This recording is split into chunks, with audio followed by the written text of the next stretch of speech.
On the eastern shore of Stanley Park in Vancouver, British Columbia, at a place known as Brockton Point, stands a cluster of 10 totem poles, carved and painted by First Nations artists. One of these carvings, a striking replica of a Kwakwaka'wakwa longhouse post, stands in conspicuous prominence. It is called the Thunderbird House Post. The lower half of the Thunderbird House Post features a grizzly bear holding a human being. Its upper half, the half relevant to this video, is dominated by an aquiline figure with outstretched wings, a mysterious character from First Nations mythology known as the Thunderbird. The Thunderbird is a common motif in the indigenous artwork of Canada's west coast. From Haida Gwaii to the Fraser Delta, the image of a great eagle with curved horns serves as testament to an ancient legend shared by the first peoples of the Pacific Northwest. For centuries, Bella Coola, Nootka, and Tlingit medicine men regaled their fellow tribesmen with tales of a winged monstrosity which once dominated the western skies. Around smoky longhouse fires, they spoke of a massive eagle endowed with the ability to create storms. Lightning shot from its eyes when it blinked, and thunder boomed when it flapped its wings. These mythical creatures made their homes among the rocky crags of the coast mountains. Their nests were enormous structures composed of tree branches, supplemented by the occasional human bone. The coast sailors said that, in ancient times, a thunderbird lived atop the Black Tusk Peak in the Garibaldi Range north of Squamish, British Columbia. Every once in a while, it left its perch to hunt killer whales, which it snatched from the ocean like a bald eagle snatches salmon from the river. The coastal tribes had many names for these giant birds. The Kwakwaka'wakwa called them Kwanusela. To the Bella Coola, they were the Alkantam. The Haida referred to them as Ulala. Today, we know these monsters as Thunderbirds. It might surprise some Canadians to learn that the legend of the Thunderbird is by no means a phenomenon unique to the Pacific Northwest. First Nations from all over the Great White North have similar legends of a giant bird responsible for the creation of thunderstorms. The Ojibwa, or Chippewa, whose traditional homeland includes the forests of southern Ontario and Quebec, have their own legend of a giant thunder-making eagle. In fact, the city of Thunder Bay, Ontario, situated at the head of Lake Superior, gets its name from a translation of the Ojibwa words Anamike Wekwed, literally Thunderbird Bay. Ojibwa legend has it that a thunderbird once nested atop Mount McKay, a butte in the Nor'Wester Mountains, located southwest of Thunder Bay. The remains of another thunderbird nest is said to lie in the Scenic Caves Nature Preserve, the setting of a number of other Ojibwa legends. The thunderbird also appears in the mythology of the natives of the Atlantic Northeast. The Mi'kmaq, Maliseet, and Passamaquoddy of Nova Scotia and New Brunswick called this creature the Kalana. The Montagnais and Naskapi Indians of Labrador, on the other hand, refer to it as Metko. The Inuit of northern Canada have their own version of the Thunderbird legend. In his 1875 book, Tales and Traditions of the Eskimo, Danish geologist Dr. Heinrich Rink wrote that the Inuit spoke of, quote, fabulous birds called Surdlernaks. These birds hunted seals and were perfectly capable of killing full-grown men if they so desired. Similarly, zoologist and polar explorer Edward W. Nelson recorded an Inuit story describing, quote, the last of the Thunderbirds. This avian abomination supposedly lived along the lower Yukon River, where it preyed upon caribou, and even snatched up the occasional Inuit hunter. The Kutenai Indians of the Rocky Mountains, who traditionally made annual hunting trips east onto the prairies to hunt for buffalo, had their own Thunderbird legends. German-American anthropologist Franz Boas included some of these stories in his collection entitled Kutenai Tales. The Blackfoot were another people of the Canadian prairies with Thunderbird stories. According to French archaeologist Claude Schaeffer, who spent time among the South Piegan Blackfoot of Montana, the Blackfoot called this creature Omoxipetau. Omoxipetau means Big Petau, Petau being the name that the Blackfoot applied to the golden eagle. Elderly Blackfoot Indians, Schaeffer wrote, in recounting the faunal lore of a now-vanished past, sometimes refer to an immense bird, which visited the eastern foothills and adjacent plains of the Montana-Alberta region. Nearly half a century has elapsed, at least, since it was last sighted in this region. As a result, few living Indians claim to have seen the great winged creature. Most know it only through traditions handed down from previous generations. Agreement is general among modern Blackfoot, however, that it was an uncommon, if not rare, migrant to their territory. The species, despite the infrequency of its appearance, seems to have found a niche in native nomenclature, as well as mention in their ceremonial rites, folklore, and procurement practices. In 1951, Schaeffer interviewed a blood Blackfoot named Harry Undermouse, who told him an incredible story involving his own grandfather's alleged abduction by a Thunderbird. Harry's grandfather was a Cree medicine man named White Bear. Despite the animosity which existed at that time between the Blackfoot and the Cree, White Bear married a blood Blackfoot woman and joined her band. In those days, White Bear was a skilled eagle trapper. In order to catch an eagle, whose tail feathers played an important role in Blackfoot ceremonies, he first found himself a shallow pit. Next, he baited the pit with a stuffed animal. Then he camouflaged it with grass and vegetation. Finally, he concealed himself within the pit and waited for an eagle to arrive. When an eagle sank its talons into the bait, White Bear grabbed its legs and trapped it. In the winter of 1850, 28-year-old White Bear's band was camped south of Fort Edmonton, present-day Edmonton, Alberta. Their pemmican stores were low, as hunting was poor that fall. To make matters worse, there were few buffalo in that part of the prairies that winter. Inevitably, the band went hungry. Eventually, White Bear and a handful of Blackfoot hunters wandered west into the Rocky Mountains in search of game. Mysteriously, hunters began disappearing from the party one by one. In spite of this ominous development, the hunters decided to split up so that they would have a better chance of finding food. One day, while camped east of present-day Banff, Alberta, White Bear found a deer. He brought the animal down and set to butchering it. When he finished dressing the carcass, he packed the meat onto his back and headed west. Suddenly, White Bear was surrounded by the shadow of an enormous bird. Before he knew what was happening, the Indian found himself rising into the air. With a thrill of horror, he realized that an Amoxipatau had grabbed hold of the meat he had packed and was carrying him off to its lair. After a terrifying journey over the mountains, White Bear landed in an enormous nest built atop a high cliff. Bones of various animals lay about him.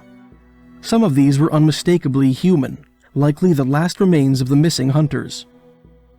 Also in the nest were two baby Amoxipatau. Using his skills as an eagle hunter, White Bear seized the birds' legs and jumped out of the nest with them. The baby birds flapped their wings furiously, slowing their descent, and White Bear landed on the ground unharmed. He plucked two arm-length feathers from the baby birds' tails as souvenirs of his adventure, and struck out east for the prairies. Other members of the Blackfoot Nation, in addition to White Bear, claimed to have seen the Thunderbird around the eastern slopes of the Canadian Rockies. A Blackfoot named Dog Takes a Gun claimed that his parents saw a Thunderbird near what is now Calgary, Alberta, in the 1860s. In that same decade, pagan Blackfoot warriors led by Heavy Runner, whose band was infamously massacred on the orders of U.S. Army Major Eugene Baker in 1870, saw a Thunderbird while on a raiding party against the Crow, which they took to be a bad omen. And according to Claude Schaeffer, the wing of an extraordinary bird, perhaps a Thunderbird, was in the possession of a curio dealer in Calgary as late as 1940. This wing was initially found by Cree Indians from Masquasis, Alberta, formerly Hobbema, south of the city of Edmonton. In his 1951 article, Was the California Condor Known to the Blackfoot Indians?, Claude Schaeffer suggested that the Amoxipatau, the Blackfoot version of the Thunderbird, was based on encounters with the California condor. Although this rare bird is native to the west coast of North America, Schaeffer put forth the hypothesis that its habitat once extended east to the Rocky Mountains. If we have evaluated correctly Blackfoot descriptions of its appearance and habits, Schaeffer wrote, the bird in question can scarcely be other than the California condor, unquote. As evidence to support his thesis, Schaeffer cites several instances which took place around the turn of the 20th century, in which Montanian South Pegan Blackfeet reported seeing birds whose physical descriptions matched those of the California condor, and whom Blackfoot elders identified as the Amoxipatau of legend. Schaeffer also mentions a similar sighting which took place on September 10, 1896, in which ornithologist J. Fannin allegedly spotted 2 California condors flying over the foothills between Calgary, Alberta and the Rocky Mountains.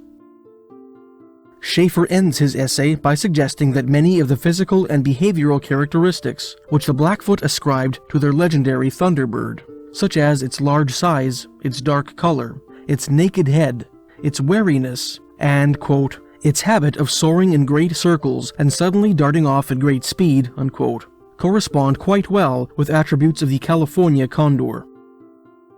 Although Schaeffer made no mention of it in his article, his theory that the legend of the Thunderbird was based upon sightings of the California condor is supported by the folklore of the Shuswap Indians, a Coast Salish people native to southern British Columbia. According to Scottish-Canadian anthropologist James Tate, in his 1909 ethnographic treatise on the Shuswap Indians, the Shuswap, quote, conception of the thunder is the same as among the Thompson Indians. The Thunderbird is large and black, and covered with down or short downy feathers. Some part of its body, according to many its head, is bright red. On July 1925, hikers reported seeing a massive bird evocative of the Thunderbird near the Tower of Babel, a mountain in the Canadian Rockies southeast of Lake Louise, Alberta. According to Canadian naturalist Dan McCowan in his book Animals of the Canadian Rockies, 1936, the hikers, quote, saw an eagle flying at considerable height. As it neared the tower, it came much lower, and they observed that the big brown bird carried an animal of considerable size in its talons, unquote. The bird subsequently dropped the animal, which proved to be a mule deer fawn. A Parks Canada official weighed the fawn at nearly 15 pounds, or 6.8 kilograms. In the fall of 1974, Daniel Caron, his sister Suzette, and Remy Bassett of western Quebec saw a large bird near the village of Louvecourt, east of Val d'Or. Daniel first saw the bird drinking at a pool of stagnant water. The trio saw the bird flying off with a dead beaver in its clutches. The party described the bird as whitish-gray, with a body measuring 4 feet or 1.2 meters in height. The wingspan of this aerial colossus was supposedly so great that the observers were afraid to publicly estimate its length for fear of ridicule. Cryptozoologist Mark A. Hall described hundreds of alleged Thunderbird sightings reported throughout the 20th century, most of them in the United States, in his 2004 book Thunderbirds, America's Living Legends of Giant Birds. Many of these sightings are eerily similar. Hall contended that, when considered as a whole, these sightings seem to indicate that a rare, large bird, yet unknown to science, once lived, and perhaps still lives, in the wilderness of North America. Drawing from witness descriptions, Hall suggested that the bird exhibits the following characteristics. Its wingspan measures 15 to 25 feet, or 4.6 to 6 meters. It has a height of 4 to 8 feet, or 1.2 to 2.4 meters. The plumage of this bird is dark, usually being brown, gray, or black. Its head and neck are bare, i.e. devoid of feathers. It kills and eats large game such as sheep, deer, caribou, moose, colts, dogs, and occasionally human beings. It has the outward appearance of a California condor, but displays predatory traits more consistent with those of a hawk. Its bill is curved, and its feet are capable of carrying heavy loads. It breeds on crags in simple nests of sticks and leaves. It is long-living and slow breeding, typically laying 1 to 2 eggs at a time. It is nocturnal. It is migratory. It travels south over mountainous terrain during the fall and north over the same route during the spring. Interestingly, many supposed witnesses of the Thunderbird claimed that it made a loud noise when it flapped its wings. Hall suggested that this characteristic, coupled with the Thunderbird's occasional appearance during spring thunderstorms, helped to spawn the legend that the Thunderbird was capable of conjuring storms. In his 1995 book In Search of Prehistoric Survivors, British cryptozoologist Karl P. N. Shuker suggested that the Thunderbird of native lore is, quote, a non-existent composite, deriving from American observations of 3 different species, unquote.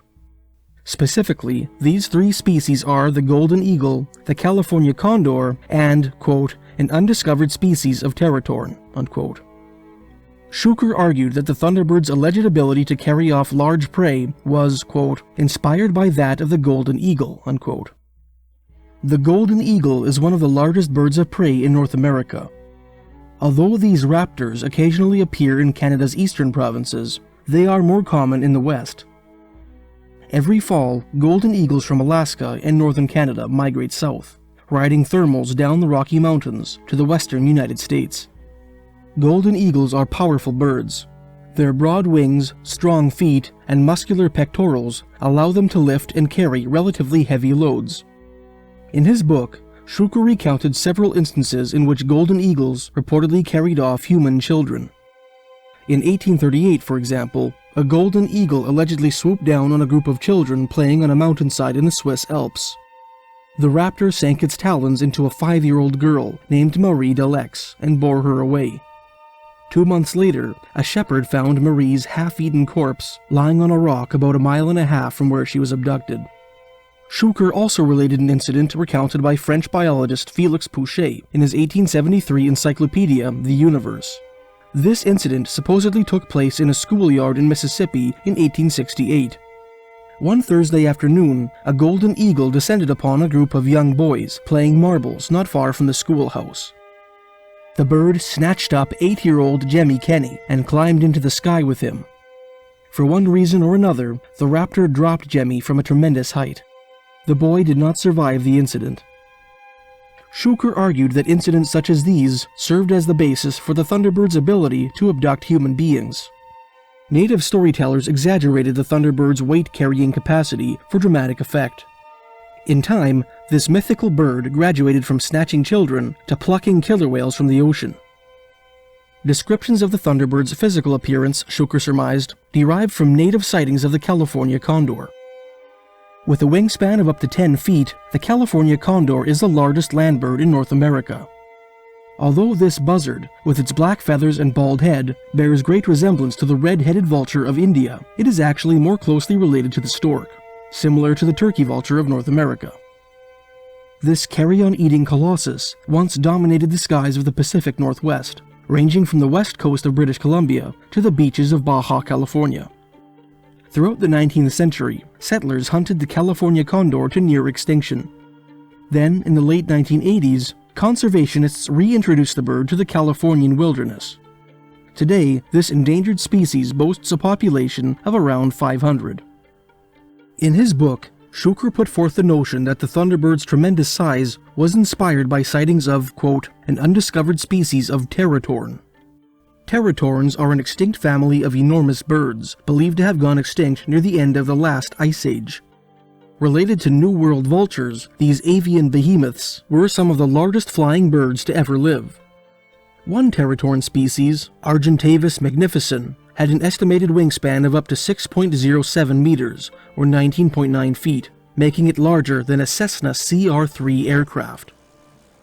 Shuker postulated that a descendant of some teratorn species still survived in the Pacific Northwest long enough to be observed by the natives.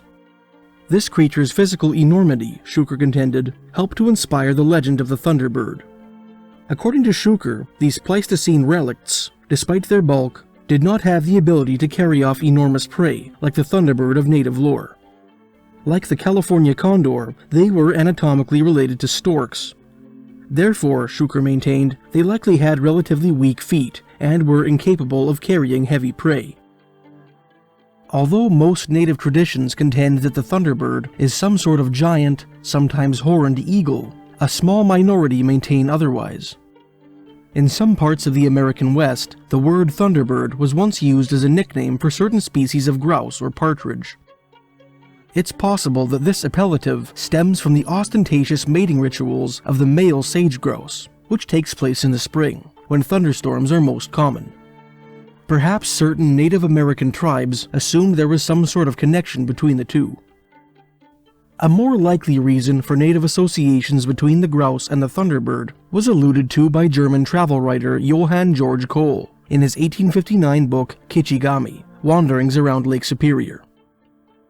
In his book, which was based upon his 1855 travels, Cole describes a journey he made from the tip of the Keweenaw Peninsula to an Indian mission deep in Keweenaw Bay. Since steamers only made one trip a year to that place, Cole was obliged to hire a voyageur named Du Roy to take him there. While hiking down a rough copper miner's trail, Cole related the following experience, Quote, "We were soon mud up to our waists, and I could not look without envy at the pretty, clean, gaily plumaged forest pheasants, which every now and then ran along the same road close in front of us. They had such an elegant, almost haughty carriage, moved their necks so gracefully, raised their feet as high as peacocks, and walked without setting their toes from one stump to the other, or tripped over deep pools of mud, which we clumsy mortals were obliged to sound with our feet. At the same time, they were so tame, came so close to us, and regarded us so impudently. These birds are called here the Canadian partridge, but they are as large and handsome as a pheasant. When they rise a short distance from you, they produce a whirring sound, exactly like hollow distant thunder. The resemblance is so great that when I heard it for the first time, I could not help believing a storm was raging in the distance. But our people insisted it was no other thunder than that produced by the wings of these pheasants. If this be correct, I can understand how the Indians, in their mythology, came to ascribe the existence of thunder to the flapping of a mighty bird's wings. At the first blush, this idea had appeared to me very strange." Unquote.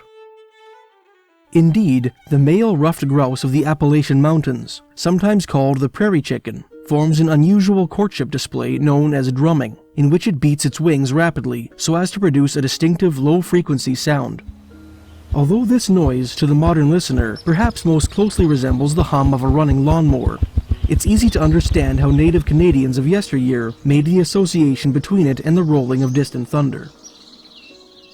Another group of people who equated the grouse with the thunderbird were the Thompson Indians of southern British Columbia. In his 1900 ethnography on the Thompson Indians, anthropologist James Tate wrote, quote, "The thunder is said to be a bird a little larger than a grouse, and of somewhat similar shape. Some describe the color of its plumage as wholly red, while others say that it resembles the female blue grouse, but has large red bars above its eyes, or has a red head, or some red in its plumage. The thunderbird shoots arrows, using his wings as a bow. The rebound of his wings in the air after shooting makes a thunder. For this reason, thunder is heard in different parts of the sky at once, being the noise from each wing. The arrowheads fired by the thunderbird are found in many parts of the country. They are of black stone and of very large size. Some Indians say that the lightning is the twinkling of the thunderbird's eye." There is some evidence to suggest that the South Piegan Blackfeet of Montana, contrary to Claude Schaeffer's hypothesis, also associated the thunderbird with some sort of grouse. According to an article in the May 6, 1914 issue of the Passaic Daily News, based out of Passaic, New Jersey, the 1914 discovery of a willow ptarmigan, a bird native to northern Canada, very seldom seen in the United States, frozen to death atop a mountain in Glacier National Park, sparked the interest of local Blackfeet Indians, some of whom believed the ptarmigan to be a thunderbird. The chief of the Blackfeet Nation at that time, named Three Bears, explained that this belief stemmed from an old tribal legend, which he related thus.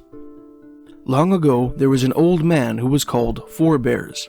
When he was a young man, the Blackfeet were camping on Elk River. It was in summer. The long-time rain had commenced. In the morning, when he went for the horses to bring them into the camp, he came to this river. He saw there was a bird that was sitting near the edge of the water. He walked towards it. When he was looking at it, then he knew that the bird did not belong to this country. Its feathers were all of different colors. Its bill was green-colored. Its legs were the same. It had 3 claws. It would not open its eyes. He then caught it. Then he took it home. When he entered, all the chiefs were invited. They all entered. The bird sat at the upper edge of the lodge.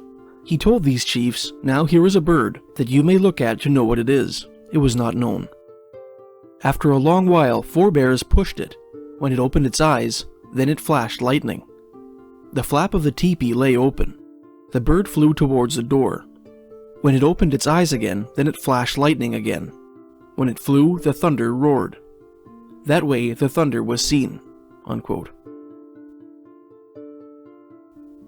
Whether a freakishly large golden eagle, a misidentified California condor, a relict species of terratorn, a grouse, or something else entirely, the thunderbird is very real to many Canadians all across the country.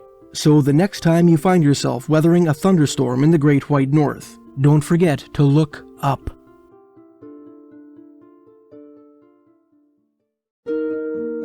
Thanks for watching. If you enjoyed this video and would like to help support this channel, please check out my book, Mysteries of Canada Volume 1, which you can find by clicking the link in the description.